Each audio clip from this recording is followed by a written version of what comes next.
अस्सलाम वालेकुम व्यूअर्स, आप सबको वेलकम करता हूं। आज के वीडियो में बात करेंगे हम directorate of school education Kashmir की तरफ से advertisement job advertisement notification issue किए गए हैं। तो ये अपॉइंट करने जा रहे हैं, हायर करने जा रहे हैं cluster resource coordinators for teaching support के लिए for the academic session 2024-25 up to 31 March 2025 तक in various government high and higher secondary schools of Kashmir division के लिए। तो यहाँ पर जो टोटल पोस्ट्स है यहाँ पर 748 पोस्ट्स। तो यहाँ से पोस्ट जो है डिस्ट्रिक्ट वाइज ब्रेकअप किए गए और यहाँ पर सब्जेक्ट्स भी दिए गए किन सब्जेक्ट्स के लिए ये क्लस्टर रिसोर्स कोऑर्डिनेटर्स अपॉइंट करने जा रहे हैं। तो यहाँ से हम वीडियो में जानेंगे कौन इसमें एलिजिबल है, कैसे आपको अप्लाई करना है, सिलेक्शन जो प्रोसेस जो है इसका वो सिलेक्शन प्रोसेस भी आपके साथ हम डिस्कस करेंगे। वीडियो को एंड तक आप ज़रूर देखेगा। तो यहाँ से आप देख सकते हो ऑनलाइन एप्लीकेशन इनवाइट कर रहे हैं, आपको ऑनलाइन अप्लाई करना है।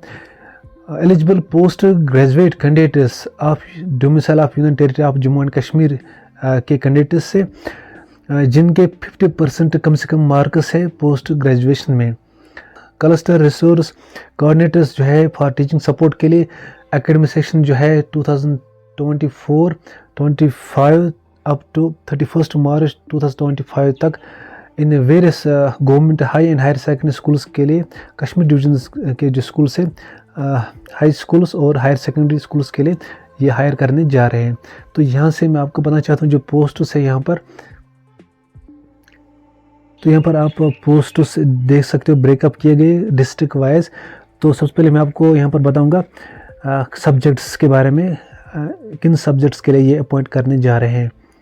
तो सब्जेक्ट जो यहाँ पर है botany, chemistry, commerce, economics, education, EVS, English, geography, history, Kashmiri, math, physics, political science, sociology, Urdu, zoology, इन ही सब्जेक्ट्स के लिए। तो यहाँ पर डिस्ट्रिक्ट वाइज में आपको बताऊँगा पोस्ट्स जो है अनंतनाग के लिए जो है पोस्ट्स जो है 142 पोस्ट्स है, बारामूला के लिए यहाँ से 115 पोस्ट से, बांडीपोरा के लिए यहाँ से 70 पोस्ट से, बडगाम के लिए 65, इस तरह से गांदरबल के लिए 36, कुलगाम के लिए 58, कुपवारा के लिए 148 पोस्ट्स। तो इस तरह से बाकी जो डिस्ट्रिक्ट से पुलवामा की हम बात करेंगे 63 पोस्ट्स। इस तरह से शोपियान के लिए 25, श्रीनगर के लिए 26, टोटल पोस्ट से 748 पोस्ट्स। तो उसके बाद हम टर्म्स एंड कंडीशंस की बात करेंगे हम। तो यहाँ पर जो पोस्ट्स हायर करने जा रहे हैं टेम्परेरी बेसिस पर है अप टू 31 मार्च 2025। तो ये जो पोस्ट्स है in various government high and higher secondary schools के लिए कश्मीर डिवीजन के स्कूल्स है हाई और हायर सेकेंडरी स्कूल्स। तो क्लस्टर रिसोर्स कोऑर्डिनेटर्स को मंथली जो सैलरी दी जाएगी वो है 25,000 रुपीज़ उनको सैलरी मिल जाएगी पर मंथ। इम्पॉर्टेंट पॉइंट से आपके साथ हम डिस्कस करेंगे। तो कैंडिडेट जो है अप्लाई कर सकते हैं ओनली वन डिस्ट्रिक्ट, एक डिस्ट्रिक्ट के लिए आप अप्लाई कर सकते हो। और साथ ही बताया गया अगर आपने एक से ज़्यादा PG किए हैं तो उन सब्जेक्ट्स के लिए भी आप अप्लाई कर सकते हो। तो मगर आपको करना एक ही डिस्ट्रिक्ट में, ठीक है। एज ऑन 1 जनवरी 2024 यहाँ पर एज रखी गई है, जो है एज लिमिट जो है 40 ईयर्स। और उसके बाद बताया गया नॉट बॉर्न आफ्टर, आपका DOB 1 जनवरी 2006 के बाद नहीं होना चाहिए। उसके बाद नॉट बॉर्न बिफोर, ठीक है, DOB नहीं होना चाहिए आपका 1 जनवरी 1984 से पहले, ठीक है। उसके बाद डॉक्यूमेंट्स जो अपलोड आपको करने हैं यहाँ पर सेल्फ एटेस्टेड सर्टिफिकेट जो अपलोड करने हैं वो है domicile certificate, date of birth matriculation की, PG मार्क्स कार्ड। उसके बाद MPhil अगर आपने किया है वो अपलोड करना है सर्टिफिकेट, PhD किया है वो सर्टिफिकेट भी अपलोड करने। फिर नेट सेट सर्टिफिकेट अगर आपने किया है तो आपको अपलोड करना है। उसके बाद कन्वर्जन सर्टिफिकेट जो है अगर आपको अवार्ड किए गए ग्रेड्स इन CGPA में तो आपको जो है वो अपलोड करनी कन्वर्जन सर्टिफिकेट। उसके बाद लिस्ट ऑफ रिसोर्स पेपर, ठीक है, अगर आपके पास है अप टू 5 आप यहाँ पर बताया गया अपलोड करने हैं एज फर्स्ट सेकंड और corresponding author as per format A के हिसाब से अटैच्ड हियर विथ। तो यहाँ से अप्लाई आपको कैसे करना है, ये है वेबसाइट, लिंक हम डिस्क्रिप्शन में रखेंगे, www.itdsek.com पर जाना है। ठीक है, जो प्रोसेस है शुरू हुआ है 19 जून 2024 से, इसका लास्ट डेट है 30 जून 2024।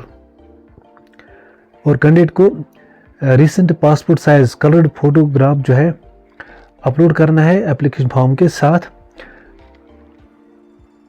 सिलेक्शन प्रोसीजर इंपॉर्टेंट है, कैसे आपकी सिलेक्शन हो जाएगी।